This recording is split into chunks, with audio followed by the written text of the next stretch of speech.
Okay, so we are in Proverbs.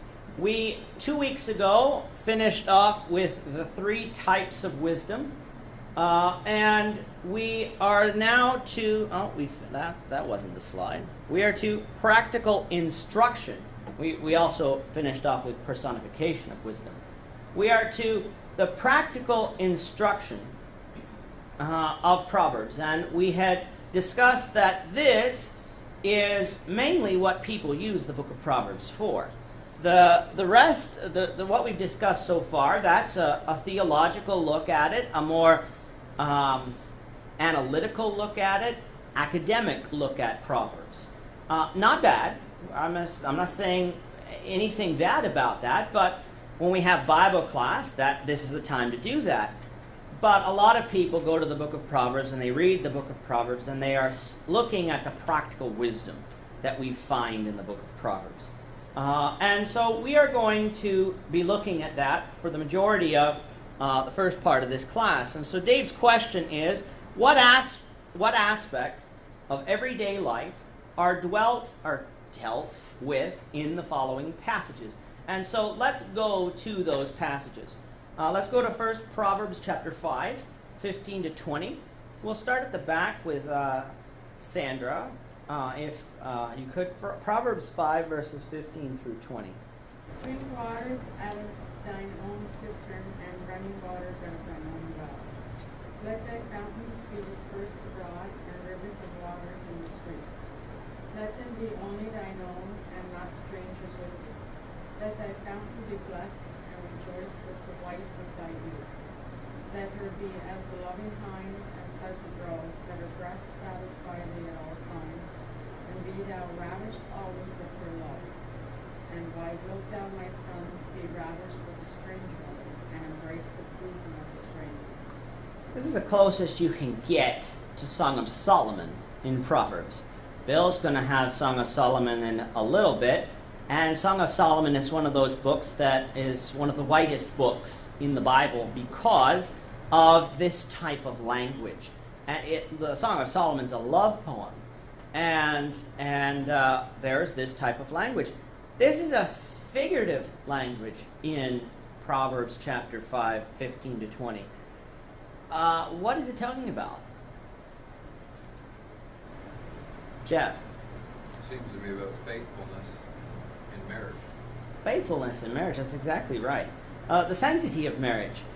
Drink waters out of your own cistern. In other words, love your own wife. Don't go into a harlot. Don't go into a prostitute. It's figurative language right there. If you know what we're talking about, you would say, well, what? Drink out of your own cistern? Well, that's... We understand, okay, if you have your own cistern, you don't go to your neighbor's well and drink out of his well. But when we understand it's about marriage, well, you don't go to your neighbor's wife for the sexual gratification that you are to have with your own wife. And that's really what Solomon's getting at here. Be faithful to your own wife, the wife of your youth. In other words, when you and your wife get old, don't divorce your wife either and go on to a younger, more prettier wife. Solomon didn't heed this. Solomon is the one who had 500 wives, and I think it was 500. It was a lot. We'll just say that. Hundreds of wives. He didn't heed this. It was, you are to be faithful to your one wife. And we're not going to get into divorce and remarriage here. That's not the issue at hand. It's talking about faithfulness. Any comments on this? Bill, did you have one earlier, or are you just going to answer the question? When you mentioned Solomon, maybe you learned this afterwards. Yeah, well, I'm sure he... Saw the truth in it. Yes, that's exactly true. Sometimes we get wisdom because bad things have happened to us. And that's true. That's a good point. But be faithful to your wife. So let's move up to Lisa. You want to get Proverbs 23, verse 4. Proverbs 23, verse 4.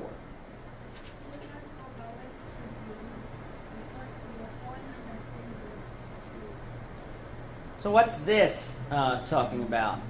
Labor not to be rich. Do not cease from your own wisdom. What are we talking about here?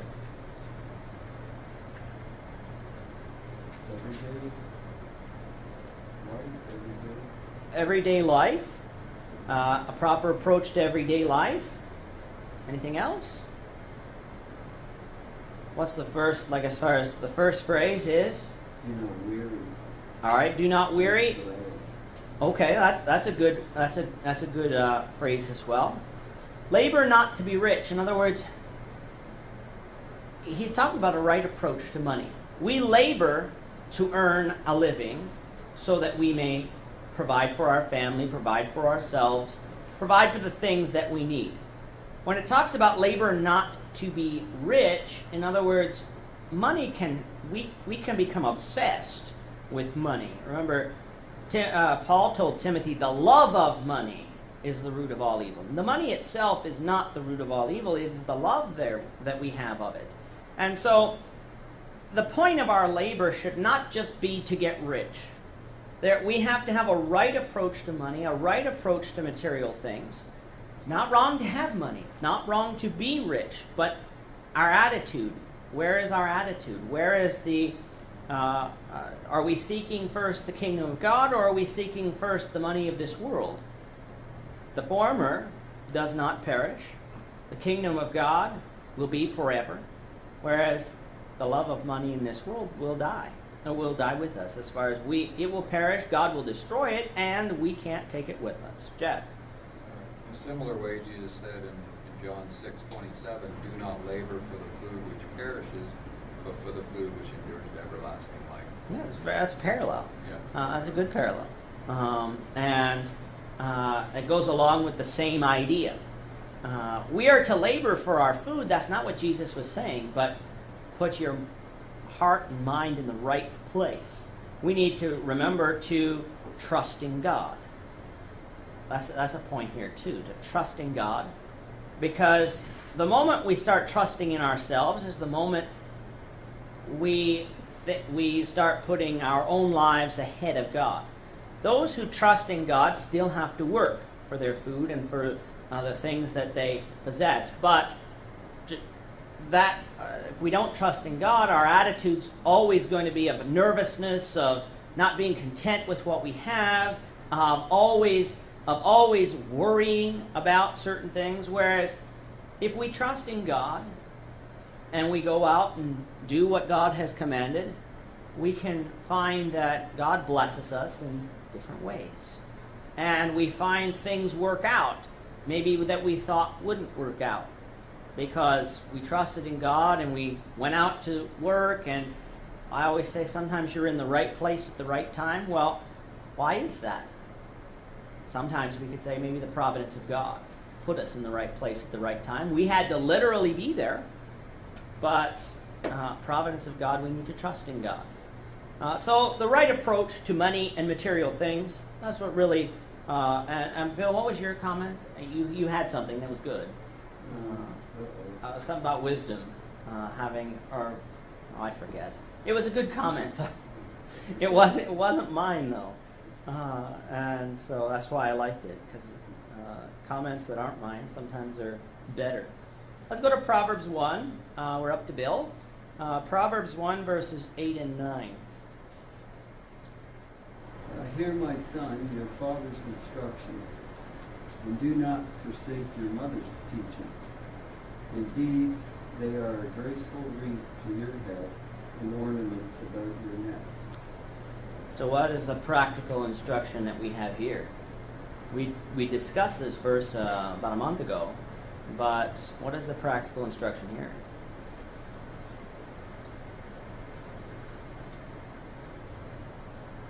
Listen to your mom and dad. Yeah, to listen to your parents, to respect your parents. Ephesians 6, verse 1. Children, obey your parents in the Lord, for this is right. My son, hear the instruction of your father. And we discussed, when we discussed this verse, that Rehoboam really didn't heed his father's instructions and take advantage of his father's wisdom, because he didn't listen to really the people who he should have listened to. And it hear the instruction of your father, but forsake not the law of your mother. In other words, it's not just the father that children have to listen to. It's their mother as well. And children aren't to play their parents off each other. How many times when your children's young, they go ask mom, or they go ask mom for something, mother says no. So they go ask dad for something, and father didn't say, well, what did your mother say? Father says, oh yes, that's fine. And mom finds out later, she says, I told them that they weren't to have that. Well, the children are playing you off each other. Parents need to be on the same page too, and recognize that children can do that. Children are not. They need to be taught not to do that. That if one parent says no, that means it's no, whether it was mom or dad. And so we need to respect our parents all the way through. What I always say, respect for parents, though, doesn't just happen while we are at home. Remember, Paul told Timothy to teach Christians that we are to provide for our parents when they are older. If our parents are in need, children are to provide for them. Whether it's a place to live, whether it's food on the table, children are to respect their parents all the way through. Now, yes, we have our own lives once we grow up and are out of the house, and we are responsible for our own lives.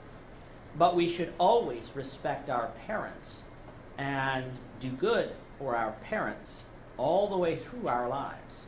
It doesn't end just when we grow up and leave the house. Bill? I just think, we always, of course, God's told us that the man is the head of the house. Mm-hmm. But we see the responsibility here to the mother. Mm-hmm. I mean, the father's gone all day working. Mm-hmm. A lot of times the mother spends more time with the kids than the father. So moms are they have a pretty big responsibility also.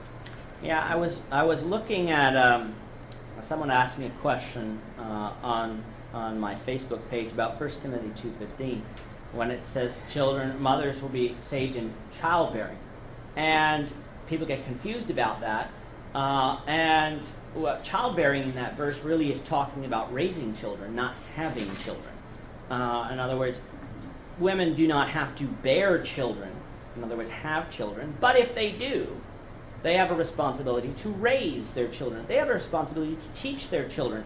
Fathers and mothers have that responsibility. Fathers are given, yes, the responsibility in Ephesians 6 to bring their children up in the fear and the admonition of the Lord, but that doesn't put mothers off the hook, because as Bill said, mothers spend a lot of time with their children, and sometimes more time with their children than fathers do. And remember, mothers are to keep the home. That's not meaning that they are to be just the housekeepers of the home, but they are to make sure that the children are doing what they are supposed to be doing. And that's generally because they see more of the children. Not always true in all households, but that is the general instruction given to mothers. And children are to obey their mothers. A child's not to come along, well, Mom, your dad didn't, I disagree with you, and I'll wait till Dad comes home. We'll ask Dad. No. If Mom says something and it's right, children are to obey, whether they agree or not, with their mothers.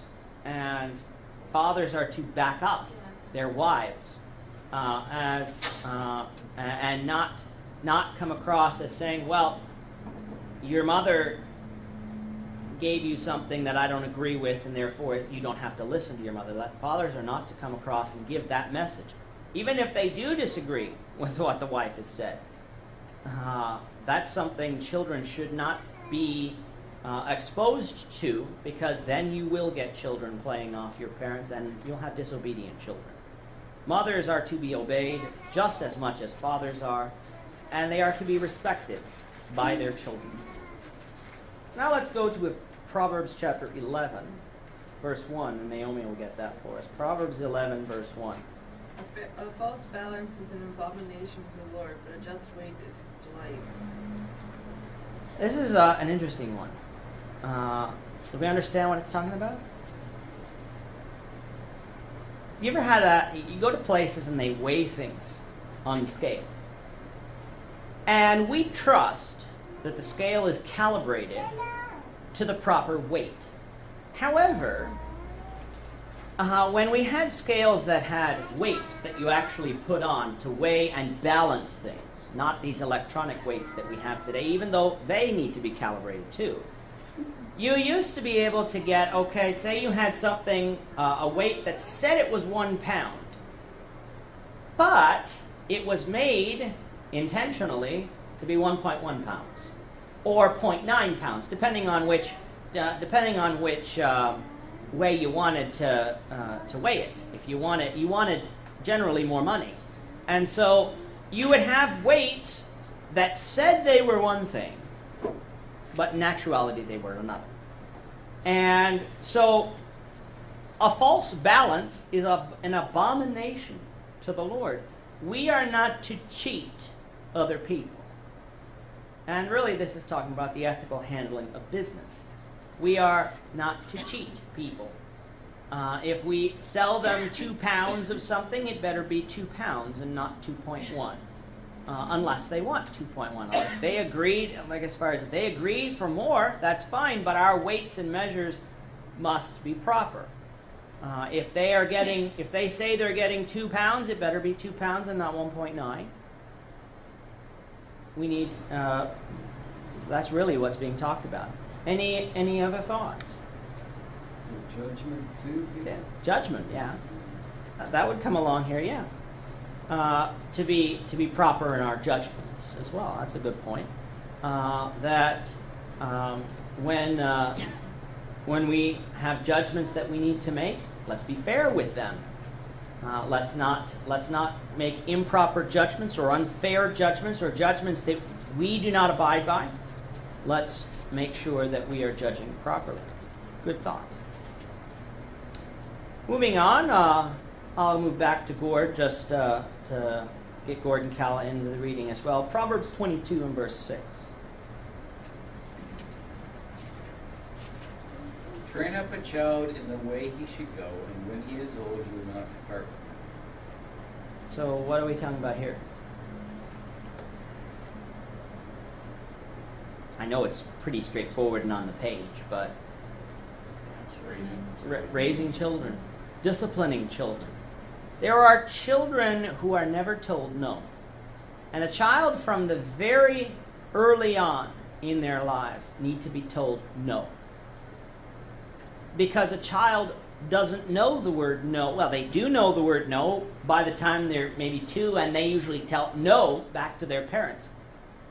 They say, no, I don't want to do it. Well, the parent better not allow the 2-year-old child, if there's something they need to do, we need to go take a bath. No. Well, no, you're going to take a bath. The child doesn't rule the house. And I'm afraid in too many households, the child rules the house. Children do not have the wisdom or the knowledge to rule the house. The parents are to rule the house. If a child is to do something, they need to do it. And if they do wrong, they need to be disciplined. And we're not talking about beating the child. There are different types of discipline. And I also go along, when I talk about discipline, a child needs to, good behavior needs to be rewarded by the parents as well. And there are different types of rewards that go along with that. You're trying to instill good behavior in the child and discipline bad behavior. Child needs to know that they can please their parents and do right. And if they do wrong, they will be disciplined. Sometimes we think discipline's only when the child does bad. Well, it is when the child does bad, but child better not come along and think, well, no matter what I do, Dad's going to get mad at me. No. Child needs to grow up to be able to know, okay, if I do this, Dad and Mom will be happy. And if I do this, I'll get into trouble. That's something the child will learn as they grow up. But if they're not taught from a young age to do that, you can't teach them later, because they will have grown into their habits very quickly. If a child doesn't come to services from a young age, because parents say, well, I don't want the child to make a fuss, I don't want child to be noisy or to cry or whatever. If you wait till they're 5, 6, 7, 8, child's not going to want to come then either. And by that time, if you don't discipline a child when they're young, you can't discipline them when they're older, because they will just not listen. Babies, when they are, my dad always says, babies when they are babies are selfish. They're very selfish. When they are hungry, they cry. When they need changing, they cry. And that's all a baby can do. Baby can't speak. Baby can't tell you what the problem is. But as the child grows up, when they get into being 2 and 2.5 and 3, needs to be taught the child can't cry for everything. Child needs to learn that they aren't the center of the universe, that there are other people. And children from a very small age can learn that. And it's a gradual learning. You're not going to teach them that overnight. But we need to teach children not to be selfish, to share. That's generally how you teach a young child not to be selfish. You teach a child to share. And when a child's the only one in the house, that's a hard lesson to teach, because there's nobody to share with. But when a child goes to school at 4, they're taught how to share, so that they learn that there are other people. But we need to teach that too, and we need to bring them up in the Lord. We need to teach them, okay, this is wrong, because God said it was wrong. And then when they grow up later, we can teach them why it's wrong. When a child is very young, it's just enough to say that it is wrong. You do not do that. You do not stick your finger in the light socket. You can't explain to a 2-year-old about electricity and why that's bad. Now, when they're old enough, they'll learn why it's bad to stick your finger in the light socket, and what the light socket is and what it does. Can't teach a child at that age not to know the reason why. But as you grow up, and the same goes with everything else. Gore, do you have something, Gore? Yeah, like you teach a good child, like when Sienna's in the kitchen, she goes to the stove, she says, hot. Mhm. She knows. Yeah. You just get away from the stove, you can burn yourself. Mm-hmm. You know, she doesn't know why it's hot. No.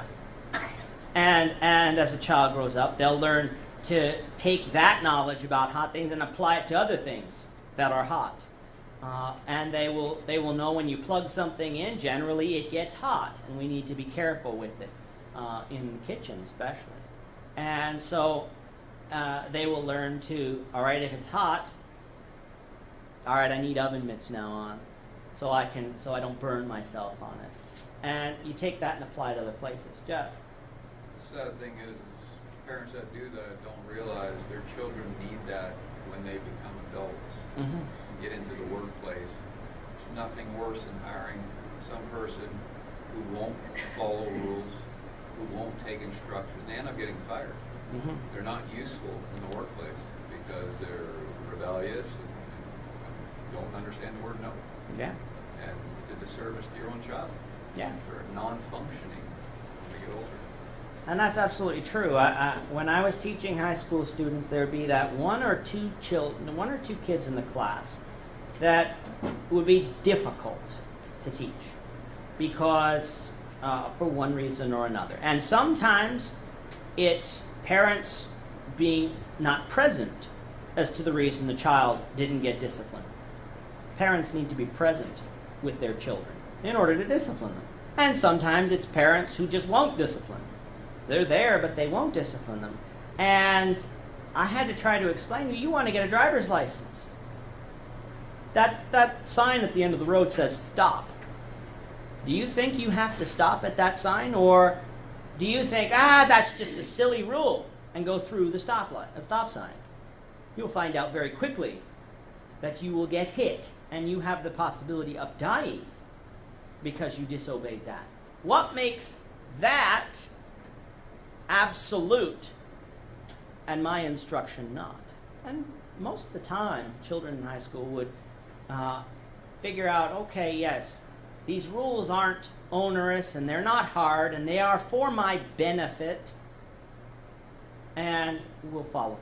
Now, it didn't work for everybody, but that worked for some kids. You could reason with kids in high school, whereas you can't reason with a child, but the child will learn that these rules are for my benefit. Curfew is so that I'm not out getting into trouble at night, and so that I get a good night's sleep. Good night's sleep's needed for the child. Children at a young age sleep more than adults, and biology has shown children at different ages need a different amount of sleep. Knowing that, parents knowing that, that's why bedtime is at 8 or 9 and not 11 or 12. Children are going to get up, go to school. They need to be awake to go to school and to be able to do anything. So proper discipline of children. And Kala, do you want to get Proverbs 3, verse 29? Do not devise harm against your neighbor while he lives securely beside you. This goes along with what Jesus was teaching about loving your neighbor as yourself. Proper treatment of our friends and neighbors. We are not to go around thinking, how can I hurt my neighbor, or how can I get revenge against my neighbor? We are always to do good against our neighbor, for our neighbor, no matter what they do to us. Notice this was not qualified with as long as your neighbor doesn't devise evil against you. This was always. And this is not a good suggestion. Jesus didn't say, love your neighbor, or it's good that you love your neighbor, or you should love your neighbor. No, love your neighbor. And that's hard. That's not, sometimes it's not. When we have good neighbors, that's easy. Neighbors that are kind to us, we do good for our neighbor, they do good for us, that's easy. It's when you have that bad neighbor that has their music up until 2 a.m. every night, that neighbor that won't mow their grass, and so that really the neighborhood looks bad, and we say it devalues our house when you have a bad neighbor that won't mow their grass, or the neighbor that throws the snow into your driveway and causes you extra. That's hard to love that neighbor. But we have to love that neighbor. We don't go and throw the snow back into his driveway. That's not what we should do. That's not what we should do. And we love our neighbor. Anything else? Well, we can tell them. Oh, no. Oh, absolutely. You can approach your neighbor and say, you shouldn't throw the snow into my driveway. That's not right. No, I'm not saying we just let it be. Loving your neighbor also has to point out that he's doing wrong. Just like loving your child and loving other Christians might require us to point out that they are wrong. And that's part of love, not hate. We don't do it out of spite.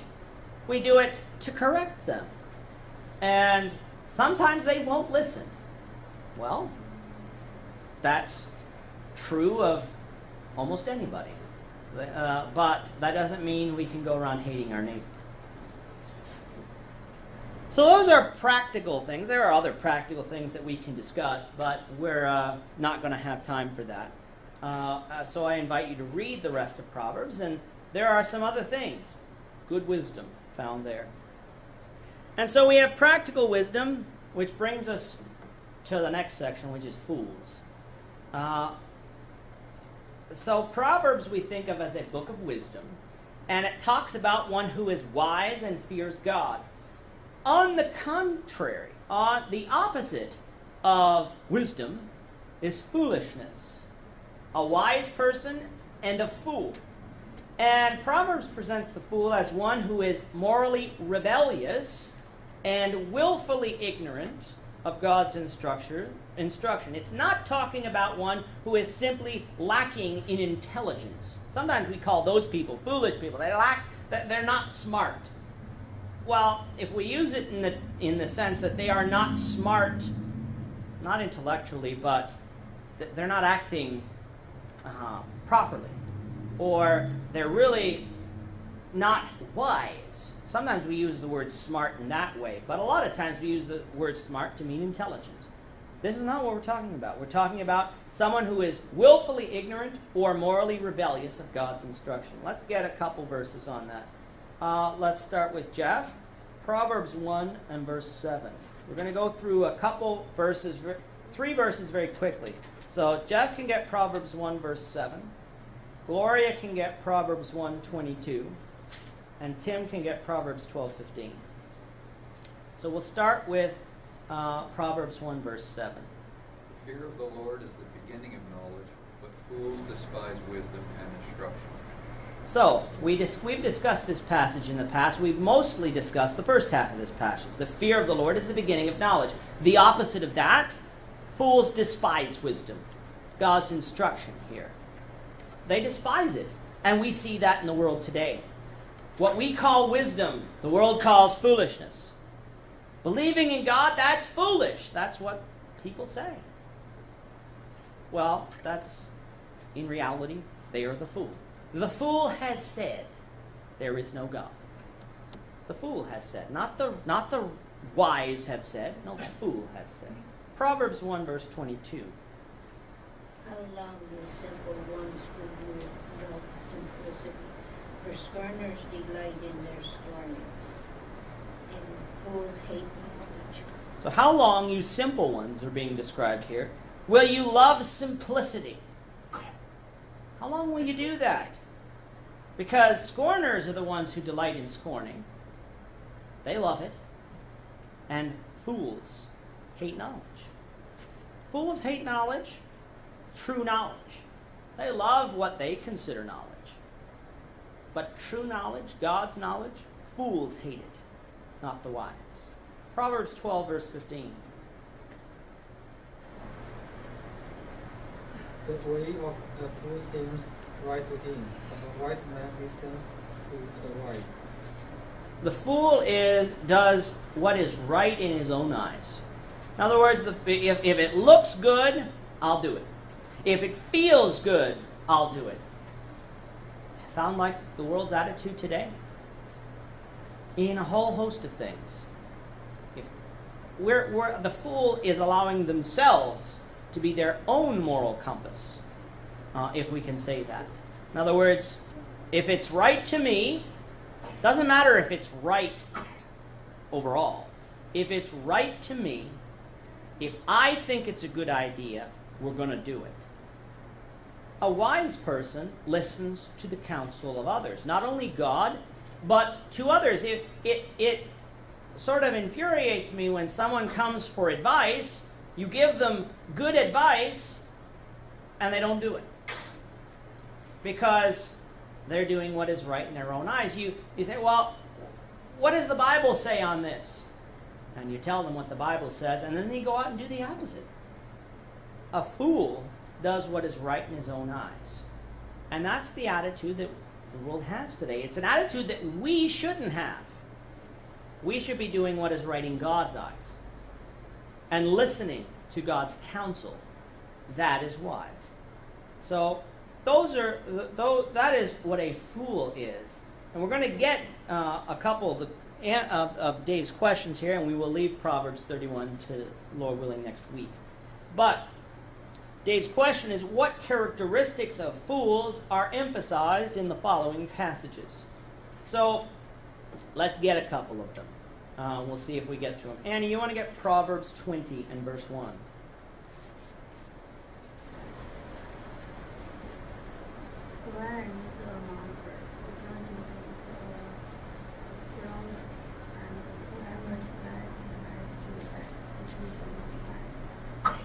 I don't know how many times I've had to argue with Christians about alcohol and about the consumption of alcohol and the wisdom in wanting to consume alcohol as a social beverage. That's what we're talking about here. We're not talking about alcohol used for medicinal purposes, because alcohol is authorized to use for medicinal purposes.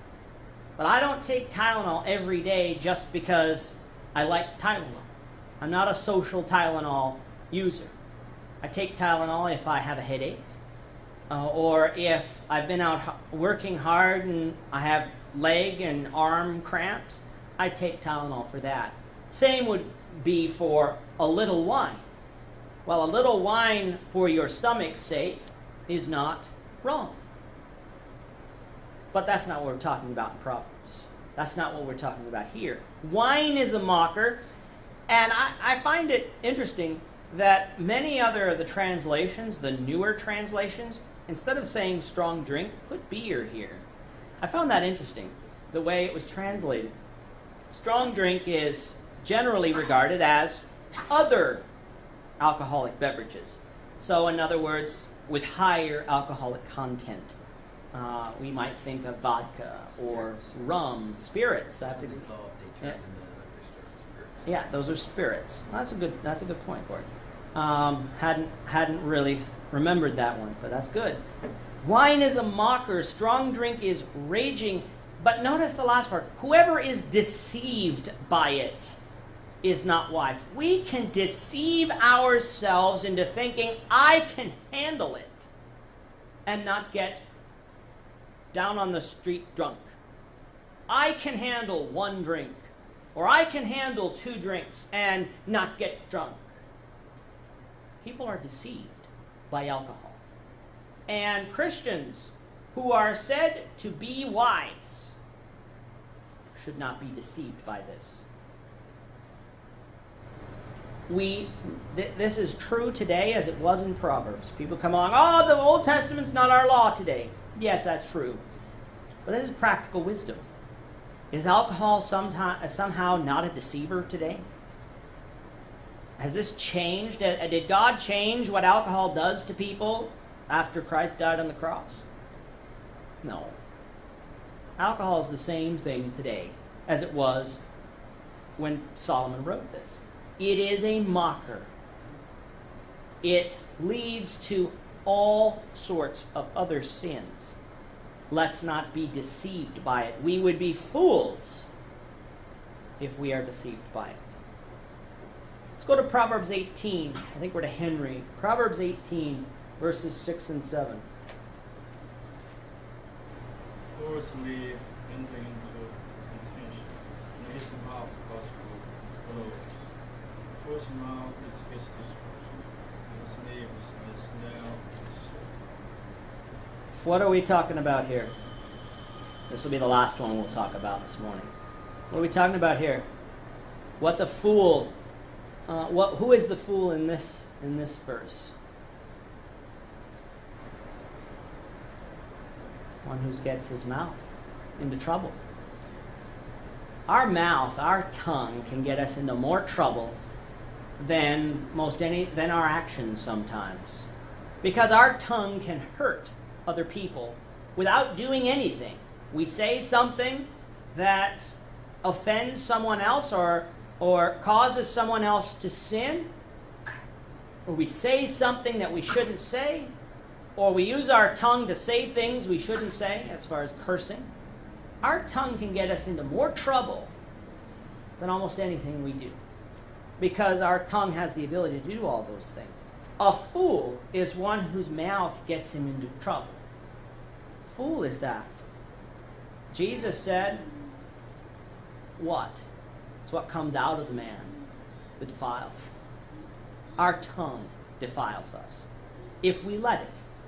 We have to take control of our tongue, because if we don't, our tongue will take control of us, and we would be a fool. Any other thoughts before we pull up for this morning? Bill, and then Callum. I kind of tie in temper with that. Mhm. Usually a fool That's good. has no control over his temper, and we just blurt out Mhm. what we want. Yeah, that's a good point. Well, and with alcohol involved, you're a double fool. You can think about it that way. Callum. I know it says be quick to hear, slow to speak. Slow to speak, because it gives us a chance to think.